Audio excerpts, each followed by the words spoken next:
everyone, it's Hazel West, and I'm back with my January reading wrap up of 2017. So, this is my first official 2017 wrap up, even though I didn't post the December one until January, like the very end. But I'm actually getting it up a little earlier this month. So, um, January actually was not too bad of a reading month for me. I ended up reading 8 books. So, and one of them was a reread, but besides that, I got I actually read more than I expected to, but so we'll just start off. And the first book I picked up for the year was The Scepter of the Ancients by Derek Landy. This is the first book in the Skullduggery Pleasant series, which is a middle grade like kind of fantasy supernatural series. This series was recommended to me by my friend Abigail, and I really, really enjoyed it.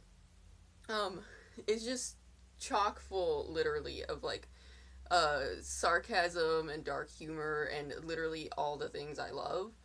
And it's actually like rather a dark series for middle grade, but in the best way possible.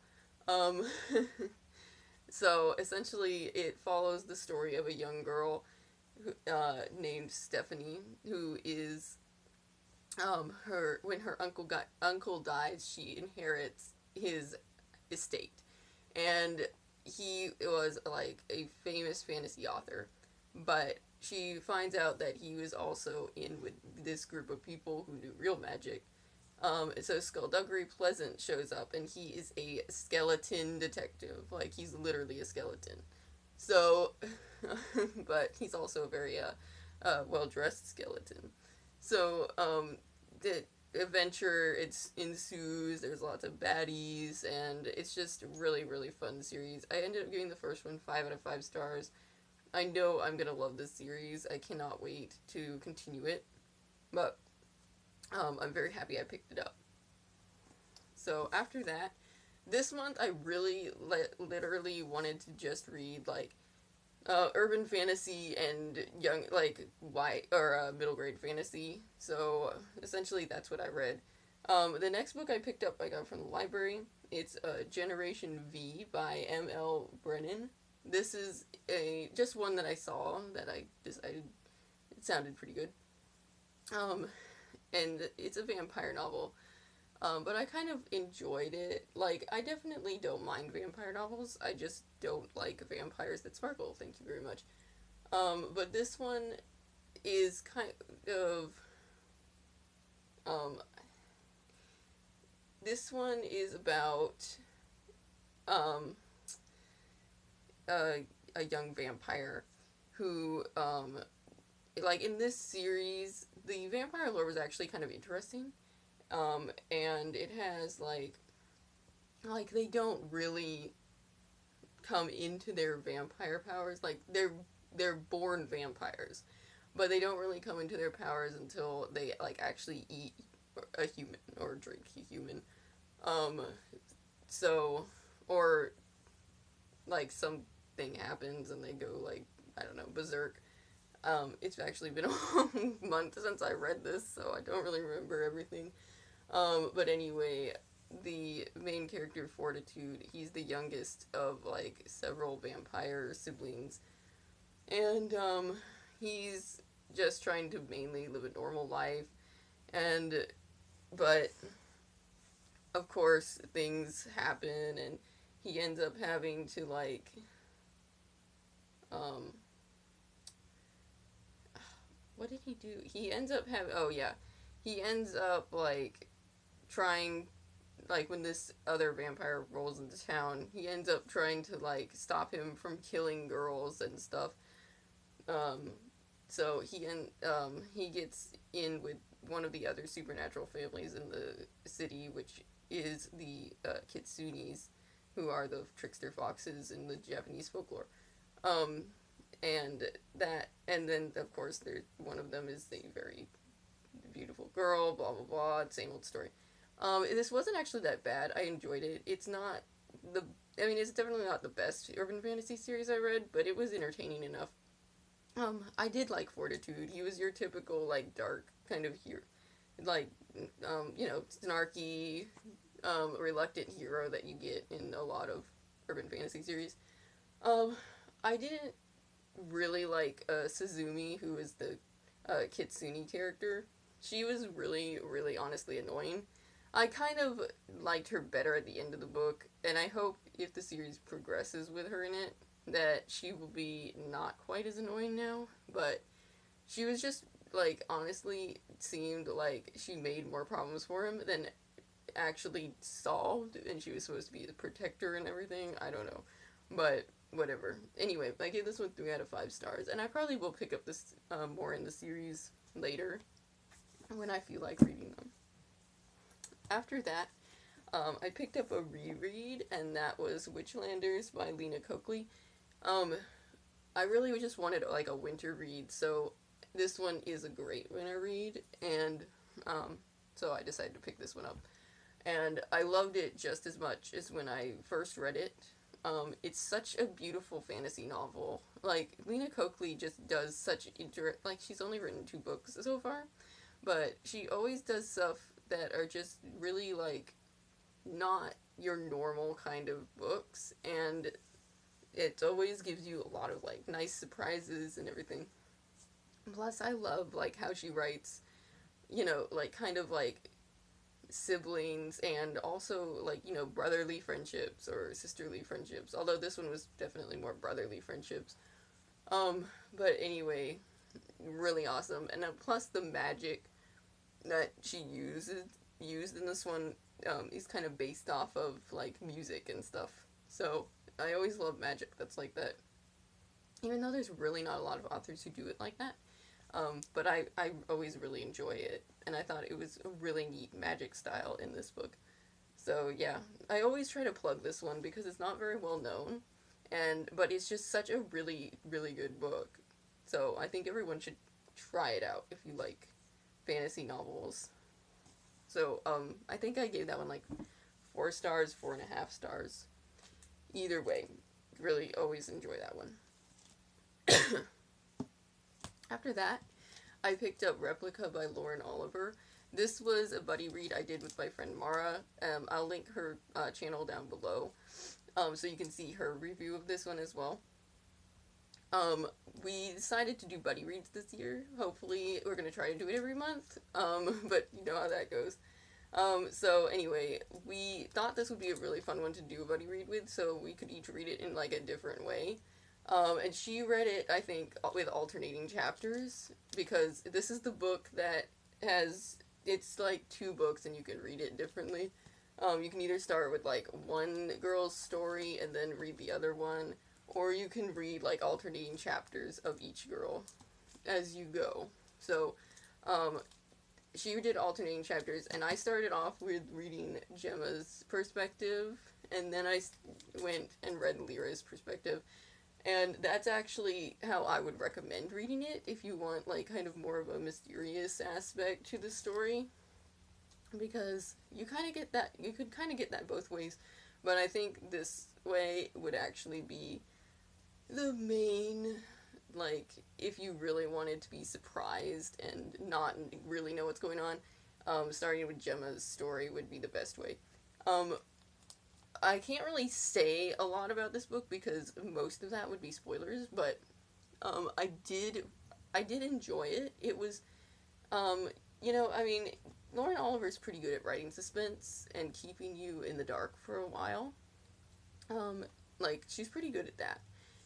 She's not the world's best writer, but I did actually really enjoy all the characters in this more than I actually thought I would. So, and apparently there's going to be a sequel to this, which I didn't know when I started reading it. But I'm actually really looking forward to seeing where she takes this story next. So, yeah. I think I gave this like 3.5 stars. So, I did enjoy it, and I look forward to see where she goes next with it. After that, I picked up the second Skullduggery Pleasant book. This one is Playing with Fire by Derek Landy. I just really wanted to read another one, and since I I bought a bunch of them, as you'll see on my book haul. Um, I have several in reserve, so um, yeah, I just picked this one up. I enjoyed it just as much as the first one. These are really like seriously nonstop action. Like there's not really a lot of downtime in these. So once you start it, like you really are in for like definitely like you're gonna be reading in long patches of time. But it makes them quick reads as well, which I needed a couple of this month. So I ended up picking this up to kind of like you make my book quota for the month. But anyway, I think I gave this one either 4 or 5 out of 5 stars. I think probably 5. Yeah, I'm already rather very partial to this series, and I really love the characters, so yeah, I'm definitely into those. After that, I picked up another urban fantasy novel. This is Dead to Me by Anton Strout. This is one I picked up at a used bookstore a while ago. This one is about the main character, Simon, is a, he's like a, what do you call them?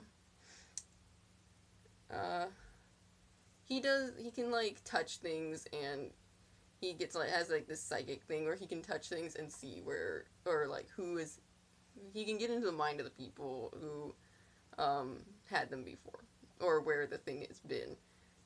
So it's kind of an interesting, um, it's an interesting concept. He works for this like supernatural. I don't even know what they are, to be honest. It's like this. It's called the Department of Extraordinary Affairs. So it's kind of like, I guess maybe like the FBI, but like for the supernatural world. I don't know. Anyway, this this book, it was honestly, I really liked the concept. And I think I kind of feel like maybe later ones will be a little better. Since this was kind of just like starting off the story. Simon is not my favorite urban fantasy hero. He's kind of boring, to be honest. Like he's kind of funny, and then but he's just kind of meh. Um, so it wasn't like the best book in the world that I've read. But it was entertaining enough, and I ended up giving it 3 out of 5 stars, I think. After that, I really just decided to read some middle grade, and so I picked up The Night Gardener by Jonathan Auxier, or Auxier, I'm not sure how you pronounce that, depending on how French it is.